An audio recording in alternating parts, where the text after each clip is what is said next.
Hello, welcome to Wednesday's edition of the preview show, and it's Doncaster that we're going to this evening. It's live on Racer Post TV at 6:09 is the first race. It's an A2 contest. I thought it was a really tough race, this one,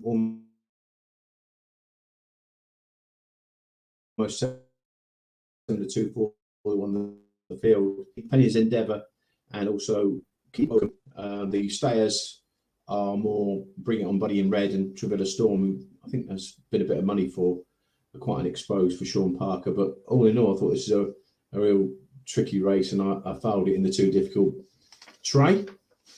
Second race is the 6:28. Again, another 483 metre race, an A4 contest this time. And as you'll know, I do keep falling for Peggy Tashadelic.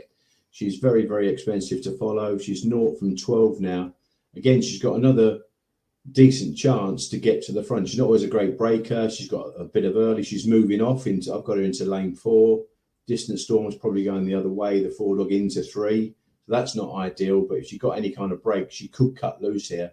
And there's not too many dogs that will back run her. She's a bit vulnerable in the closing stages. I made her about a 9-4 chance. She can get 9-4, 5-2. But in the end, I am a bit fed up with falling for her. So again, it was a no bet in the second race.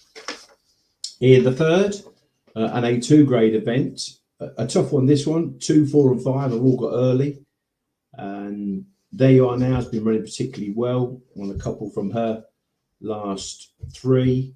Moneygall Liam's quite unexposed, more of a starter than maybe early, but could be prominent. Was probably a little bit vulnerable over 500 metres at Nottingham. So because that one's unexposed, it's worth probably watching. And Fizz Bomb Jelly Pop in 5 as well is another dog that's got nice early speed and seems to be on an upward curve for a youngish and inexperienced dog. But the stayers are Sligo Ed, who doesn't really win too many times. Very Forth Texas, who wants to be drawn in this trap 3, and Ballybunion Bill probably wants to be drawn a little bit nearer the middle, but will be running on the closing stage. Again, really, really tough. Didn't really know exactly how to play this race, and so again it was a no bet. On to the fourth race and the last of the 483s, and there is a little bit of a play here for me.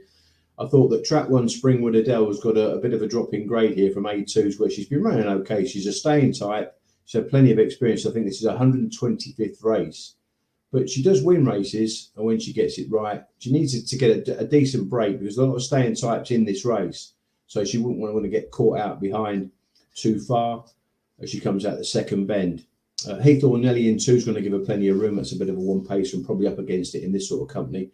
Red Brick Boyo is going to be the saver, because this dog, he banged out the boxes last time out, got to the front. He gave us a bit to think about, because we backed Rolo Lotto, renews rivalry in track 5 here. Now, she was really disappointed. I couldn't catch her breath when she got beat, when she got past Red Brick Boyo, and he outstayed her on the running. So I've got to pass her from a trickier draw out in 5.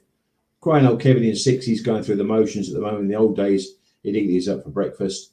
And Winnie the Blues probably up against it a little bit with Kennelmate Red Brick Boyo on the inside. So I was 1 on top of 3 here. A small play, Springwood Adele, and save on Red Brick Boyo. In the 7:18 under the 450 metre races, this was a tough race. Luggo Buster's running well in track 1, but I probably want more 3-1 than the prices that are on offer. Dino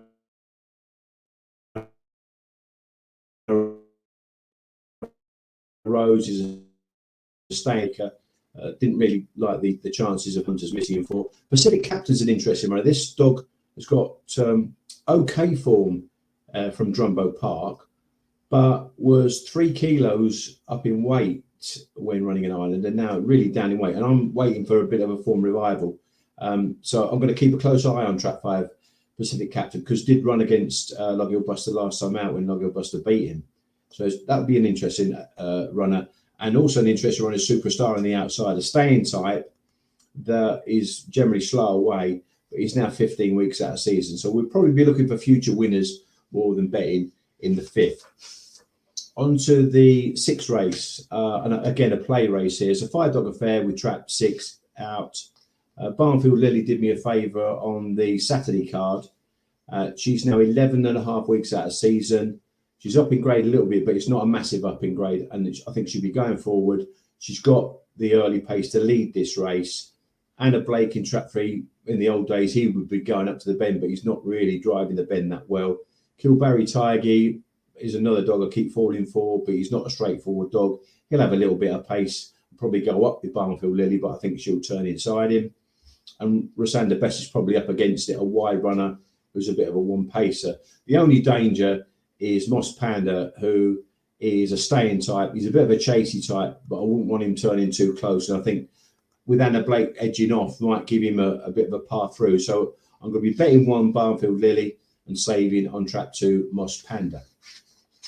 On to the 7th race, a lowly B7 contest. The runners here are 2 Do It Quietly, 3 Athanasia, and 4 Leatham's Mario.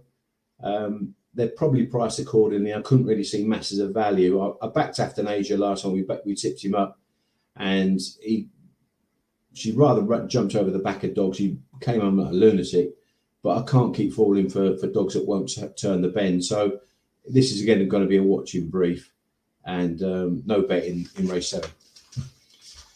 In the 8th, I'm going to play a small bet on Gemma Pops on the inside. She's dropped in grade, as is her next door neighbour, Hello Kiara. But Gemma Pops is a trap 1 specialist. The rest of these are kind of coming up in grade or from B5 wins. Frankie Light in 3 and 1 for Coco fit that bill in 6. Billy's Ditch is probably up against it a little bit. I think there's going to be a win in Billy's Ditch, but probably needs a drop in grade. And Ross Temple Burt got a bit of speed, but I think that Gemma Pops will get inside him. So I think if the trap's open, you can see a flash of red, she should lead, and I think she should win around at 3-1. I thought she offered a fair bit of value for a greyhound dropped in grade and well capable of winning in this sort of company. In race 9, this is a B6 grade event and probably one of the best bets on the card. Has been backed a little bit, but still plenty of value for trap 2. Blaine Ball starting his debut, and then last time out from trap 2, this very box, he showed a nice bit of early and just got collared on the run in.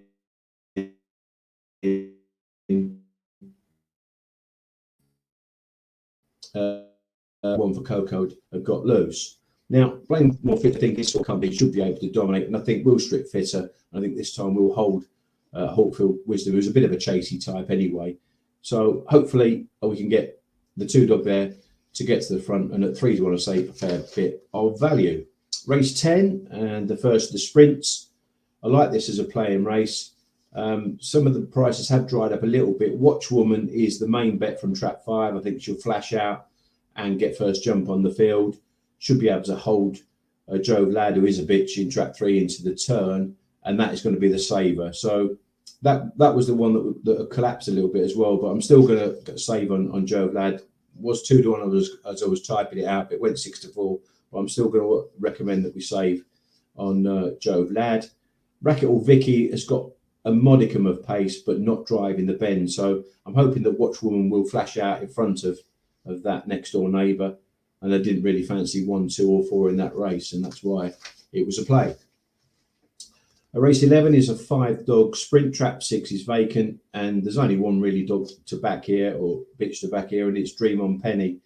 She's getting on a bit in age now, but she knows how to win. She'll flash out the boxes. She'll probably make all but evens at that age, and she has got to lead to win. I'll pass her by. There's not really a lot of opposition in the race, and it looks a straightforward contest for Dream on Penny, but no better the prices.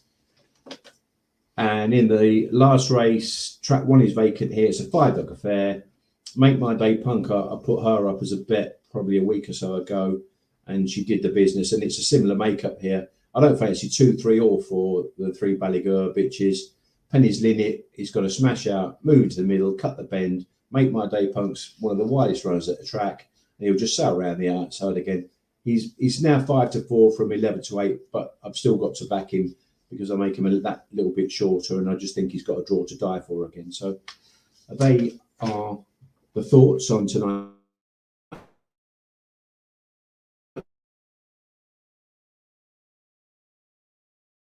If I can get this up. There you go. And don't forget, you can play with Matchbook. There's a sign-up offer as well, that if you go onto the Matchbook website, type in watch along, you'll get a £30 free bet if your first bet loses. The 658, our first play, only a small play, track 1, Springwood Adele at 4-1, and save on the track 3 dog, Red Brick Boyo. In the 736, I expect Barnfield Lily to cut loose there and just be worried about Moss Panda turning close, so that's a saver there. In the 817, Gemma Pop should bang out, claim the rails and lead all the way. Again, another probably stronger bet is Blaymore Fitzy and trap 2 in the 838, around about 3-1 mark. The 854 sprint, I'm going to bet 5. Watch Woman and just cover, even if you don't quite get your money back on Jove Lad. Might get a bit bigger on the Matchbook Exchange Mind. And in the 928 trap 6, straightforward bet there is Make My Day Punk.